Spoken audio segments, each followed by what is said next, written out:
ஓம் ஏகதந்தாய தத்புருஷாய வித்மகே வக்ரதுண்டாய தீமதன்னோ திபரசோதியாத். குரு பிரம்மா குரு விஷ்ணு குரு தேவோ மகேஸ்வரராய. நெக்ஸ்ட் ஜென் நேர்கள் அனைவருக்கும் கோடான கோடி நமஸ்காரங்களை தெரிவித்துக் கொள்கிறேன். இந்த நிகழ்ச்சிக்கு ஆதரவு தந்த உங்கள் அனைவருக்கும் மீண்டும் பல கோடான கோடி நன்றிகளையும் தெரிவித்துக் கொள்கிறேன். தொடர்ந்து ஆதரவு தாருங்கள். தொடர்ந்து எல்லாருக்கும் சப்ஸ்கிரைப் பண்ணுங்க, ஷேர் பண்ணுங்க. நிகழ்ச்சிக்கு ஆதரவு கொடுத்தவங்க உங்கள் அனைவருக்கும் மீண்டும் நன்றி தெரிவித்துக் கொண்டு, இப்ப பங்குனி மாத பலன்கள், அதாவது தமிழ் மாதம் சித்திரை முதல் பங்குனி வரை. அப்ப இந்த தமிழ் வருடத்தின் இறுதி மாதம் பங்குனி மாதம், தமிழ் வருடத்தின் இறுதி மாதம், விசுவாச ஆண்டின் இறுதி மாதம் முடிவடை போகின்றது. இந்த பங்குனி இறுதி மாதத்தில் என்ன ஒரு விசேஷமான ஒரு அமைப்பு நடந்திருக்கிறது அப்படின்னு பார்த்தோம்னா, காலப்புருஷ தத்துவத்துக்கும் 12ஆம் இடம், தமிழ் வருடத்திற்கும் இறுதி மாதம் 12ஆம் மாதம் ஆக இரண்டும் இணைந்து அங்கே சனி பெயர்ச்சி ஆயிருக்கின்றது மீனராசியில். காலப்புருஷ தத்துவத்துக்கும் 12ஆம் இடம் மீனராசி. ஆக தமிழ் வருடத்திலும் 12வது மாதம் அந்த மீனராசி. இந்த இரண்டு விதமான அமைப்புகளில் அங்கே அந்த மீனராசியில் இந்த பங்குனி மாதத்தில் சனி பகவான் அங்கே பெயர்ச்சி அடைந்திருப்பதுதான் அதற்குரிய சிறந்த பலன்கள். சித்தர்கள் முனிவர்கள் சொன்ன முறைப்படி இங்கே உங்களுக்கு பலன்கள் வழங்கப்படுகின்றன. பிரம்மனால் உங்கள் தலையெழுத்து எழுதப்பட்டிருக்கின்றது என்பதை மட்டும் மறந்து விடாதீர்கள். பிரம்மனால் உங்கள் ஒவ்வொருவரின் தலையெழுத்து கர்ம வினைப்படி உங்கள் யோகங்கள், உங்கள் பிறப்பின் யோகங்கள் பிரம்மனால் எழுதப்பட்டிருக்கிறது என்பதை மறந்து விடாதீர்கள். ஆக ஜோதிட சாஸ்திரம் பிரம்மனால் படைக்கப்பட்டது. ஒரு ஜோதிடத்தின் பலன் அல்லது நான் சொல்லக்கூடிய பலன் சரியா நடக்கல அப்படின்னு ஒன்றும் உங்க ஜாதகம் தப்பா இருக்கணும், இல்லாட்டி ஜோசியர் நான் தப்பா இருக்கணும். அந்த தவறு இங்க ஒருபோது வரக்கூடாது. புரிஞ்சுட்டீங்களா? ஒருபோது வரக்கூடாது.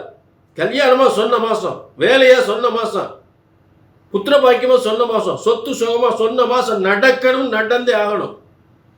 இது பிரம்மசாஸ்திரம். பிரம்மனால் படைக்கப்பட்ட ஜோதிட சாஸ்திரம் ஒருபோதும் தப்புவதில்லை, தவறுவதில்லை. இப்ப தொடர்ந்து இது பொது பலன். அதே நேரத்தில் உங்க தனிப்பட்ட ஜாதகத்தை பார்க்கணும்னா உங்க ஒரு அப்பாயின்மெண்ட் வாங்கி பார்த்துக்கலாம். சரிங்களா? ஆக இப்ப எல்லா ராசிக்குமே பங்குனி மாத பலன்களை நாம் சிறப்பாக பார்க்க போகின்றோம். பங்குனி மாத பலன்கள், தனுசு ராசினர்கள் உங்களுக்கான பங்குனி மாத பலன்கள். இந்த பங்குனி மாதம் என்பது தமிழ் மாதத்தின் இறுதி மாதம். உங்களுக்கு ஏற்பட்ட பிரச்சனைகளுக்கெல்லாம் ஒரு விடிவு, இறுதி விடிவு. ஏன்னா 4ஆம் இடம் தனுசுக்கு 4ஆம் இடம், 7ஆம் இடத்துல குரு உங்க ராசிக்கு எதுவும் 7ஆம் இடத்தை உங்களை பார்த்துக்கிட்டே இருக்கிறார். எப்படியாவது எவ்வளவு பெரிய பிரச்சனையாலும் தீர்ந்துடும், எப்படியாவது காசு பணம் வந்துடும். ஏன்னா இடமாற்றம் என்பது உண்டு. கண்டிப்பா இருக்கிற இடத்த மாற்றி ஆகணும். தொழில் செஞ்சாலும் சரி, வியாபாரம் செஞ்சாலும் இடமாற்றம் கண்டிப்பா உண்டு. அடுத்து உங்களுக்கு 3ஆம் இடத்தில் 7-10க்குரியவன், 7-10க்குரியன் 3ஆம் இடத்தில் செவ்வாயோடு சேர்ந்திருப்பது. அதாவது 7-10க்குரியவன், அதாவது உங்கள் கணவனோ மனைவியோ உத்தியோகம் பார்த்தாங்கன்னா அவங்களுக்கு இடம் மாற்றம் வந்துடும், உங்களுக்கு இடமாற்றம் வரும். அதாவது மனைவியாக இருந்தால் கணவனுக்கு வரும், கணவன் இருந்தால் மனைவிக்கு வரும். இடம் மாற்றம் என்பது கண்டிப்பாக உத்தியோக மாற்றம், இடமாற்றம் உறுதியாக ஏற்படும். அது நல்ல விதமாக இருக்கும், அதில் மாற்றமே இல்லை. ஏன்னா இந்த மாற்றம் என்பது குருவின் பார்வையில் ஏற்படுகிறது. குருவின் பார்வையில் ஏன் உங்களுக்கு 5, அதாவது உங்க பிள்ளைகளுடைய கல்விக்காக சில பயணங்கள், கல்விக்காக பயணங்கள்.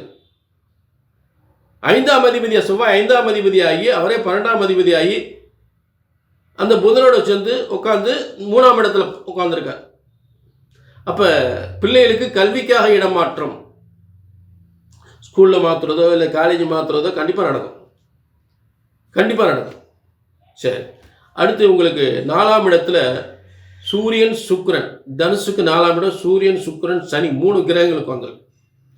அப்போ சூரியன் உங்களுக்கு பாக்கியாதிபதி.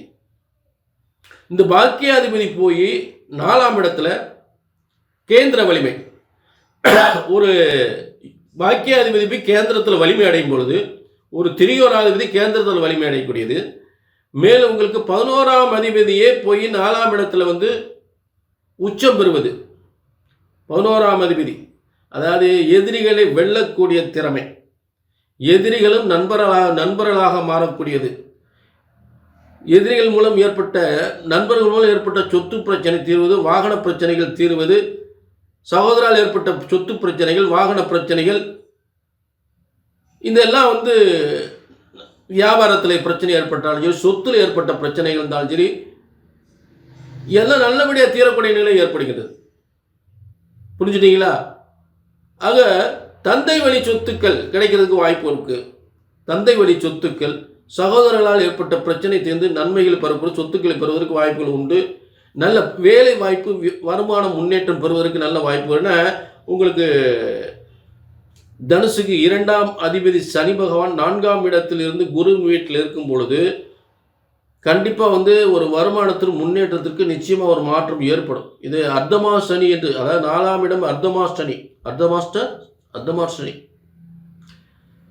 இது ஒரு அர்த்தமா சனியாக இருந்தாலுமே குருவின் வீட்டில் இருப்பதால் நிச்சயமாக பாதிப்புகள் அதிகமாக ஏற்பட போவதில்லை.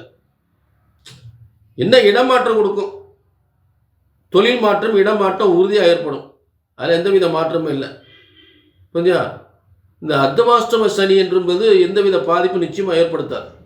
சூப்பராக இருக்கும், பிரமாதமாக இருக்கும், ஒன்றும் பிரச்சனை இல்லை, கவலைப்பட வேண்டிய அவசியம் இல்லை. இது வந்து பொது பலன். உங்கள் தனிப்பட்ட ஜாதகத்தை பார்க்கணுன்னு கீழே நம்பருக்கு நோட் பண்ணிக்கங்க, ஒரு அப்பாயின்மெண்ட்டும் வாங்கிக்கோங்க. சரிங்களா?